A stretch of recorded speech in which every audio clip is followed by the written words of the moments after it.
immigrant minors who attempted to cross the border. This year, there are going to be close to 100,000. That doesn't just magically happen. President Obama, who's going out there now saying, well, I didn't incentivize, I don't know where are they getting this crazy idea? Where are they getting this insane idea? That they should come across the border. And they're getting this crazy idea from the fact that the President of the United States has vowed not to deport anyone between the ages of 16 and 30 in the country illegally, from the fact that the President of the United States sued the state of Arizona for enforcing federal immigration law, and from the fact that the President of the United States has stood behind every effort by major cities, including Los Angeles, to become sanctuary cities. Just yesterday, the LAPD announced they wouldn't even admit requests from ICE to hold criminal illegal aliens 48 extra hours so we could find out if they were eligible for deportation. The mayor of Eric Garcetti said that. What was the Obama administration's response? Dead silence.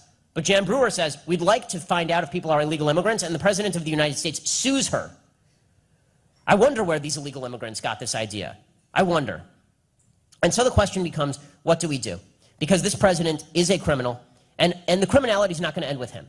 Okay, well, we're watching here this idea that the President of the United States is going to end his tenure, and then we will move on into the... If Hillary Clinton is your idea of a non-criminal in the White House, I'd like to see your idea of a criminal in the White House. If you are... She hasn't declared her candidacy yet, obviously. But suffice it to say, the problem we have here is a systemic one. Because the founders wanted, the founders were desperate for, a check on the executive branch. The legislature will not do it. The legislature is not interested in doing it. The legislature is interested in getting reelected. And to do that, they just hand all their power over to a bunch of unelected bureaucrats, unelected regulators. Because that way, if something goes wrong, they blame the executive branch, and if something goes right, they take credit. Meanwhile, the Supreme Court of the United States is certainly no check and balance on the executive branch. Anybody who read the Hobby Lobby case as a check on the executive branch is missing the point, that we are one vote away from it not being. And also missing the point that Hobby Lobby could have established a broad mandate in favor of religious freedom and neglected to do so. It was a very narrowly tailored decision. The same thing was true of the NLRB, the National Labor Relations Board decision that happened the week before. Right, that particular decision was portrayed by the press as a slap against the Obama administration. It absolutely was not, as Justice Scalia explained in his concurrence. It instead set up a process whereby any time Congress takes a vacation more than 10 days, the President of the United States can appoint anybody he wants. That's in the decision. The states would have been the normal check on the federal government. This is what the founders thought. This is why the founders believed that the Constitution was a compact not only of the people but of the states. This is what it says in the Federalist Papers. It says, okay, well, the federal government will never get too big because the states won't stand for it. Well, that's been largely overthrown because of the nasty legacy of states' rights and what that has historically meant. That doesn't discredit the concept of states' rights, which needs to come back in a very major way in order to preserve freedom in the United States. And we need to disconnect the nasty history of states' rights from the fundamentally good principle of states' rights. But that has proved not to be enough of a check. The final check, unfortunately, is us. And we're seeing that. And what we're seeing in Marietta is that the buses are turning around. What we're seeing is that the American people don't understand a fundamental truth, and when they do understand it, they tend to turn toward our side. The American people do not understand a fundamental truth. That fundamental truth is that every government law, every government regulation is backed by a gun. Every one of them. In the end, the EPA regulations on how much water you use in your toilet. If you don't use the proper amount of water in your toilet, the first thing they will do is they will send you a fine. If you refuse to pay the fine, they will put a lien on your property. If you refuse to pay the lien, they will send an agent with a gun to your house to arrest you. And if you resist, they'll shoot you. Every government law is backed by point of gun.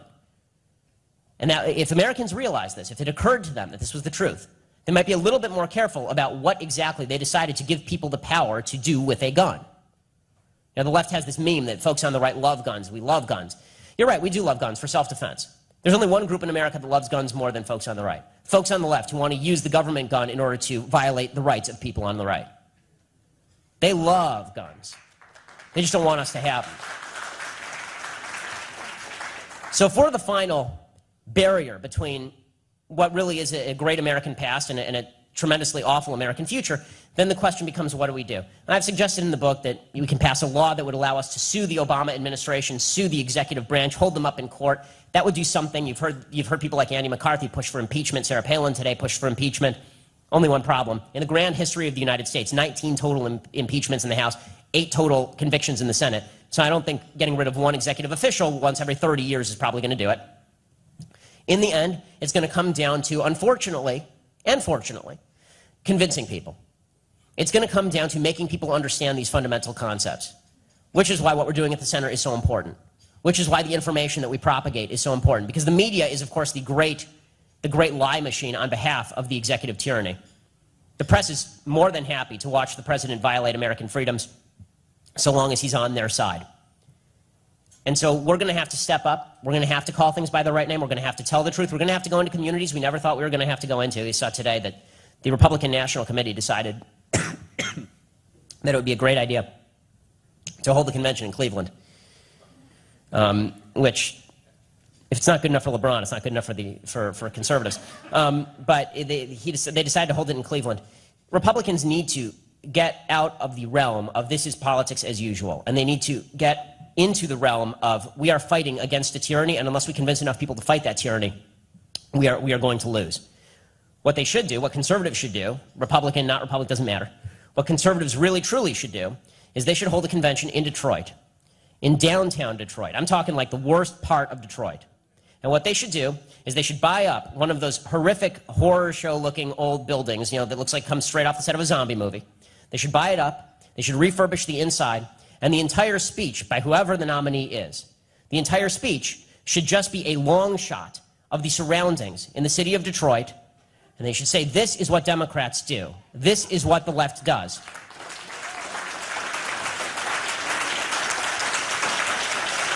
And more than that, the left will put a gun to your head in order to achieve this. Once Americans understand that the destructive agenda of the left is not just another political agenda, it's something that is violative of basic human freedoms. Once they understand that government is not the source of rights, God is the source of rights, we need to go back to foundational principles, in other words. All these things used to be assumed. We can't assume them anymore. The American people are ignorant. The American people have been trained by 40 hours a week of public education and 40 hours a week of television that we need a big man, a great leader to lead us to prosperity and freedom. We're going to need to fight back against that on every available front. We don't have time to pick which front we fight back against because they're pushing on every available front. So, I know this is all depressing. I know this is all the kind of stuff that makes you want to jump in the bathtub and toss a toaster in with you. I know. I've been there. But when you decide to unplug the toaster, it's time for us to stop with the candlelight vigils. It's time for us to stop with the prayer sessions. It's time for us to stop with the hand-wringing and the hopes that maybe there will one day be a politician on the right who will just embody our values and say it just right, just like Reagan. And it's time for us to realize that, in the words of a famous would-be dictator, we are the people we've been waiting for. Thanks so much.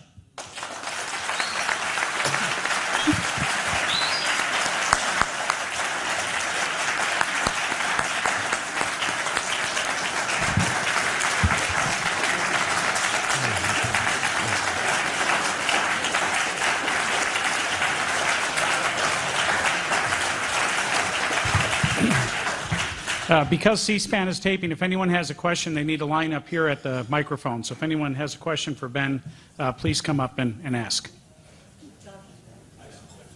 Yeah, sure. Let's see. Sorry. Yeah, come up to the mic if you... Sorry, I know it's a schlep. Ben, in addition to impeachment and the political ramifications of that, the House of Representatives has the power of the purse. Yes.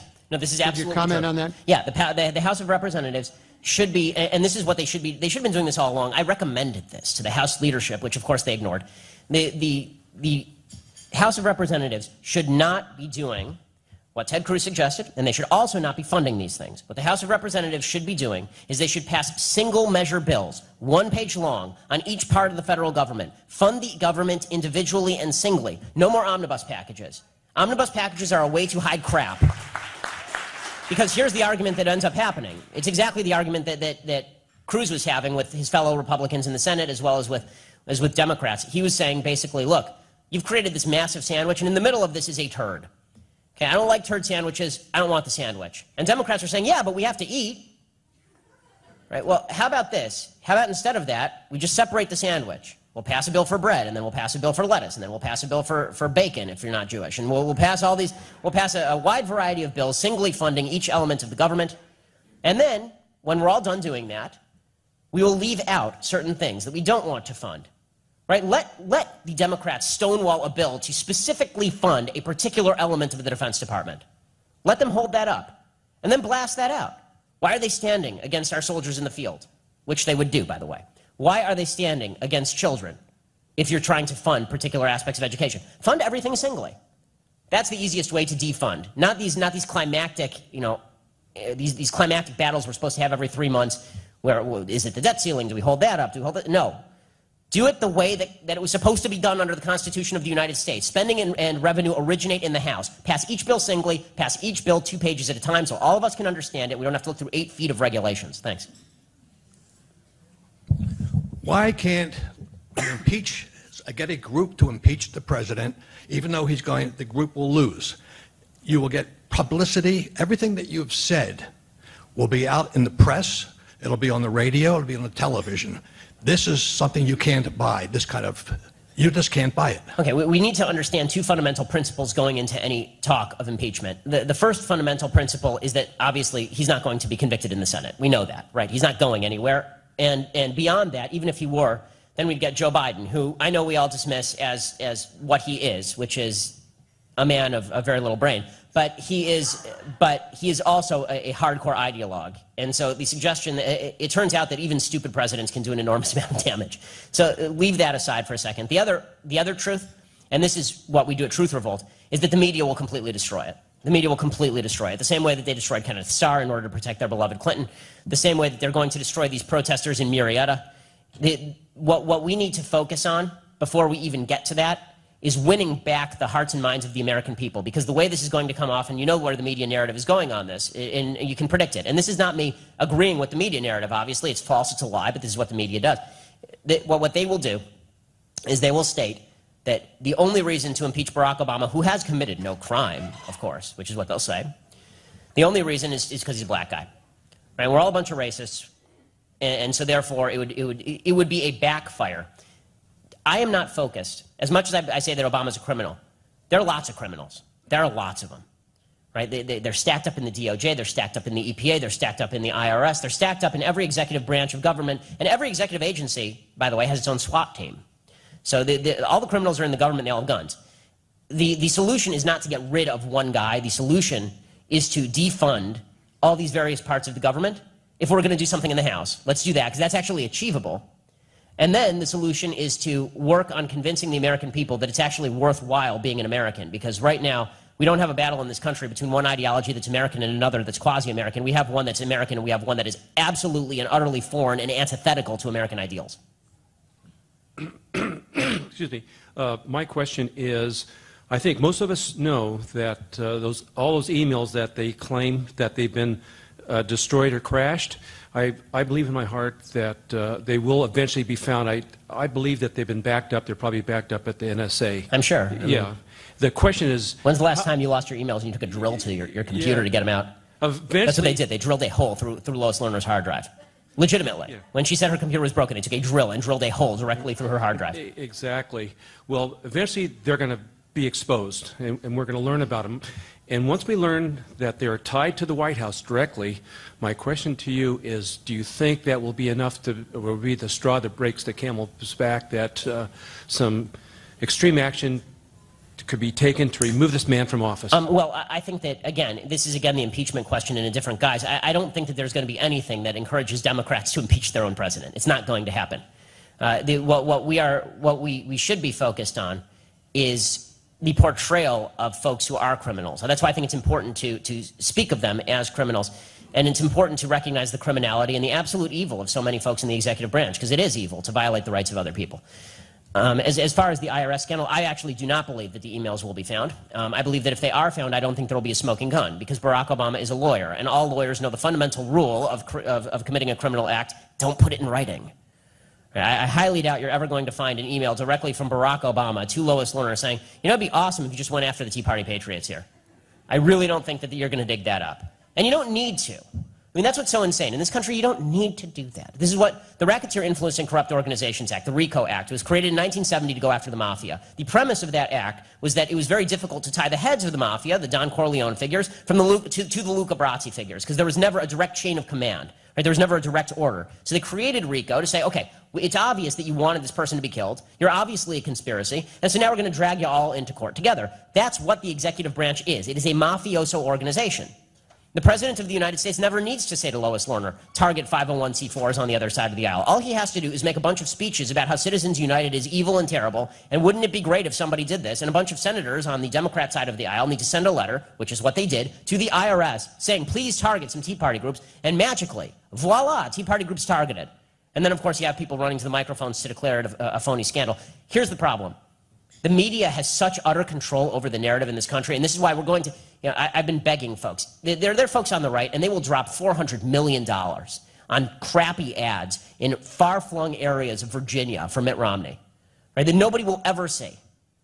Those $400 could buy a network. I mean, honest to God, for a couple $1 billion, you could buy NBC. Right? If we're actually going to do this, then let's do it right.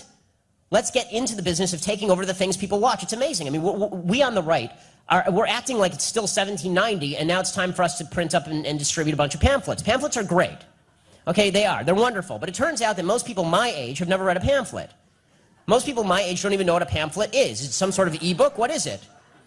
Right? Pamphlets are important. They really are, because they get people who are the people who actually have money to read about the situation. They get people to distribute. But you really want to do something? Why don't you go to where the crowd is? We're such fuddy-duddies over on the right that we're lecturing young people about what we wish they liked, what we wish they watched, what we wish they did with their free time, instead of saying, oh, well, what you actually do with your free time is not study Hayek. Wow, shocker. What do you actually do with your free time? Oh, it turns out that you watch NBC. It turns out that you watch CBS or ABC. It turns out that you go to websites like BuzzFeed. Instead of going where the crowd is, we're standing out on the street corner with the signs saying the end is near, and then we expect everybody to sort of resonate to us. That's not the way that it works. If we're going to spend our money, let's spend our money smart, let's put our money where it counts, and let's stop worrying about local TV ads that, by the way, everybody my age TiVo'd through. There's this invention, it's called TiVo. You go through the commercials, it's magic. Everything that you have said to us today is true, and I'm sure everybody here understands you completely. It appears as though pretty much the fix is in. The low information voters are not us or most of our friends, although we do have these friends. And so That's a bad move on your part if you do, but continue. I have two points. Point one is, how do we reach the low information populace when we can't get around the media and we can't get the information out? And for those of us who have friends who are low information voting Democrats, who think they're Democrats because they don't understand what it means now, what in a sentence or two This is the right question. This is totally the right question. Right? The right question is not what do we do about Obama. Particularly, the question is not what do we do about the criminality of this particular administration. The question is, how do we reach people? How do we talk to them on a level that they understand? And believe it or not, me citing the Arms Export Control Act is not going to do a lot of good with people my age who don't know that arms are not those things that Jillian Barberie has on her body. The answer is actually, nobody has spelled this out better than my mentor, David Horowitz. Nobody has spelled this out better. You have to speak the language of morality. You must speak the language of morality. The left wins because nobody on the left knows anything about politics. They know you're evil. That's it. They know you're a racist, sexist, bigot, homophobe who hates the poor. Right? That's what they know about you. And it's not they think that about you. They know that about you. Deep down, they know all these evil things about you, which is why Thanksgiving dinners are always so awkward if you're unfortunate to have Jewish relatives or you have friends on the left, which are the exact same focus group. The answer to all of this is to speak in the language of morality. This is why I never say that the government compels people to do stuff. The government does not compel people to do stuff. The government compels people to do stuff at point of gun. Why do I say that? Because leftists are scared of guns. Right? When you say the government compels things, people say, oh, well, compulsion. Well, that's just like taxes, right? No. That's somebody coming to your house in the middle of the night with a SWAT team, with a gun, pointing it at you and dragging you off to prison for not doing what they want. Right? That is what we are facing. Right? When it comes to the left, it's not, when we're such idiots, honestly. We were constantly arguing about whether our tax program is more efficient than their tax program. It's not about efficiency. Barack Obama gave the right answer to the wrong question, right? When he was asked in 2008, would you raise the capital gains tax, even if it means less revenue to the government? Would you raise it? He said yes, for purposes of fairness. Right? Even if it meant people were more impoverished, even if it meant people were more poor, The answer was yes, for purposes of fairness. Why? Because people don't speak the language of poverty. People don't speak the language of efficiency. People don't speak Mitt Romney's 57-point tax plan. You can't even name 2 points on his 57-point tax plan. People speak the language of fairness and justice and morality. They want to think that they're right and the other guy is wrong. They want to have a feeling of, in many cases, unearned moral superiority based on their opposition to things. This is why everybody was getting off ripping on Donald Sterling for being a crazy old racist coot. Did they accomplish anything? No. But they felt real good because they got to go around telling all their friends that Donald Sterling was a racist old coot. Right? This is what they do. So, speak their language. In other words, next time they say something like, I believe in the minimum wage, then you should say, why exactly is it that you want to put a gun to the head of a business owner and force them to pay something? Why is that okay? Why isn't that violative of basic principles of consent? Like you over here, you like gay marriage because you say that 2 men should be able to wed each other, but those 2 men shouldn't be able to do business with each other in a mutually agreed relationship? So if instead of them having sex, they were actually just, one was signing a check to the other to paint his car, then you're saying that's not okay? And that you're going to take a gun and put it to the head of one of them in order to make that happen? It's because you're a totalitarian. Right? This is the truth. The left is totalitarian. You don't have to feel bad about saying these things. And when you talk about the inefficiencies of the left's social policies in the inner city, who gives a crap? This is really, I mean, honestly, that no one in the inner city is thinking about, wow, this really is not very efficient. What they're thinking is there are a bunch of Tea Party Ku Klux Klanners out there who are going to invade their inner city and burn down their houses. Why do they think that? Because they're Democrats and apparently some Republicans, Dad Cochran, who actually have been doing this sort of stuff, have been saying this sort of stuff. The answer to that is that the real racists are and always have been folks on the left who wish to exploit racial division in order to pay off their cronies. The reason the education system sucks in the inner city is because the left wants to pay off its union buddies at the expense of black kids. The reason that the left has not done anything for the inner cities despite years of dominance in Detroit, the reason is because they wanted the violence. And it is about intent. It's not about effect. There was a really telling point in the 2012 election cycle when Bill Clinton was talking about Obama, and he said, the difference between Obama and Mitt Romney is that Romney is somebody who says that Barack Obama's done a really poor job. Barack knows he hasn't done a great job, but he feels really bad about it. This was an actual line, right? And people bought that because, and the polls show this, right? 80% of people thought that Mitt Romney cared less about them than Barack Obama in exit polls. 80%, that's a majority of Republicans. Right? But when it came to policies, they agreed with Mitt Romney. But people don't vote with their heads, people vote with their hearts. So, go after what people feel. Go after the language of morality. Socialism is not a good idea that went wrong, and whenever you hear Republicans or conservatives say this, it's because they have the IQ of a kumquat. Socialism was a horribly evil idea that went completely right. It went exactly as they thought it was going to go. This was the design from the start. Socialism is a fundamentally immoral, evil, unfair, discriminatory, and disgusting system that violates off the bat 3 of the 10 commandments, right? You don't steal, God, not government, and you shouldn't be jealous of your neighbor's ass, right? That's in the actual language, correct? Yes. Not the Bill Clinton language. So these are the terms that we should be speaking. These are the terms that hit young people. Because young people, nobody has the time to read all of the entire editorial page of the Wall Street Journal. Nobody does. Everybody's attention span is 5 seconds long. So if you can't make people feel good about being conservative, make them feel really, really bad about being leftist. You know why? They deserve to feel bad about being leftist. They're siding with an evil ideology. Okay, and I apologize. This has to be the last question. Ben, I got to get my pulse down a little bit before I ask this. I really want to thank you for an informative, exciting, educational talk that is enlightening for everybody. I have... Oh. No, thank you. I have 2 questions hooked together but totally separate because I don't want to be mistaken with these questions. Number 1, you discussed about the ideological foundings of President Obama, but I didn't recall hearing you talk about what some psychologists have talked about, his narcissism, which is his inability to see where he's wrong. Then the second question, and separate, are you going to run for office someday? As far as the first question, and thank you for delinking the questions. I see now why you did that. As far as the first question as to his narcissism, yes, of course, President Obama is a dramatic narcissist. Most people who run for office are, which is why we do link to the question. The first requirement of running for office should be that you desperately do not want to run for office.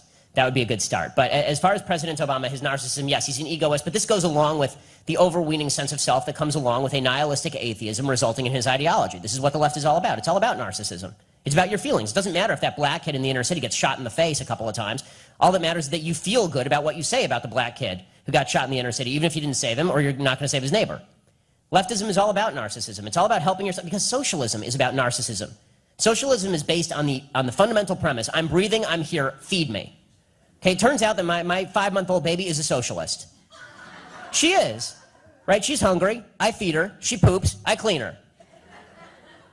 Right? She's cuter than the vast majority of socialists I know, and the nice thing is, at a certain point, I know she'll grow out of it, unlike the rest of these idiots. But socialism is all about selfishness, it's all about narcissism, it's all about an overweening sense of superiority based on nothing you've ever done. Because socialists, by and large, do not build businesses, they don't make people's lives better, they don't increase the efficacy of government, they don't make people's prosperity happen. They don't do any of these things. They didn't build that, in other words. But they take credit for that because it makes them feel better. So that's the answer to the first question. Of course he's an egotist. Of course Hillary Clinton is an egotist. Of course Joe Biden is a massive egotist because he's not even smart and he's an egotist. As far as the second question, would I ever run for office? There's too much work to be done. There's too much work to be done. So I could be like, any myriad number of Congress people who are locked into battling over specific provisions of 400-page laws. I could be locked into, working on committees that debate all day and do nothing and then are overruled by the president at whim. Or I could work to change the fundamental ideology of the country. And it won't matter if elected, or if Ted Cruz got elected, or if Rand Paul got elected, or Mike Pence, or Bobby J, or any of these folks. If the American people don't begin to understand what America is all about, and we've lost that. We've lost that. We think July 4th is about barbecues. And more than that, we think it's about food stamp barbecues. Right? We think that the American founding is about the idea that government is supposed to provide for me. We have all become infantilized. We are all adolescent in our approach. It was interesting last night, kind of slightly off topic, but not really. Last night, I was beginning to realize for the 1000th time that since my baby was born, she's completely destroyed my emotional life, because I used to be the guy who was utterly insensitive and callous, and it was fun. And last night I'm watching AMC because I'm an old man, and on AMC they're showing Carousel. I'm a big musical fan. My dad writes musicals, and so they're showing Carousel, and it's about halfway through the movie, and my wife needs to do some work, so I flip off the TV and I turn on YouTube and I watch, and this is where I'm not an old person, and I watch the end of Carousel on YouTube. And so I'm sitting there crying like a baby, and I'd seen the musical. I mean, I've seen it many times performed, and now I'm sitting there crying. And my wife looks at me and she says, "Why are you crying?" And I said, "Well, I'm watching the end of Carousel." She says, "Well, what happens?" Spoiler alert for those who missed it in 1954. What happens at the end of Carousel is that Billy Bigelow, who has been killed halfway through the musical, he comes back and he's supposed to, and he's given this one chance to tell his wife and his daughter that he loves them so they can move on. And so the end of the musical is him saying, "I love you, believe I loved you, Julie." Julie's his wife. And then he walks off into the distance as they sing, "You'll Never Walk Alone." Right? That's the end of the musical. So I tell my wife this, and of course she starts crying. I say, "You're not even watching it. Why are you crying?" The point is this.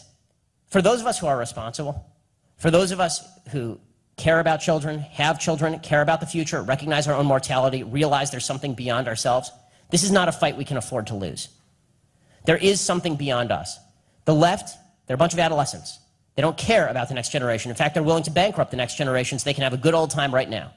They're willing to redistribute all the wealth, destroy everything that we've created, destroy the greatest civilization in the history of mankind, specifically to satiate their own hedonistic needs. That's not what we're about. And so, in a way, my daughter has obviously taken the pizzazz out of me, but she has also changed, she's deepened what I already believed from something that was an ideology into a creed and a way of life. And for all of us who live it, it is a way of life. That way of life is under attack. And the only way to destroy the folks who are attempting to attack us is to destroy them. And destroy them. And destroy them and keep destroying them. And there is no utopia where they go away permanently. They won't. The fight never ends. We can't afford to tire. We can't afford to falter. If we do, they will win. But if we fight back, and we fight back strong, and we fight back smart, and we recognize the situation that we face, I do believe that with the grace of God we can win. Thanks so much.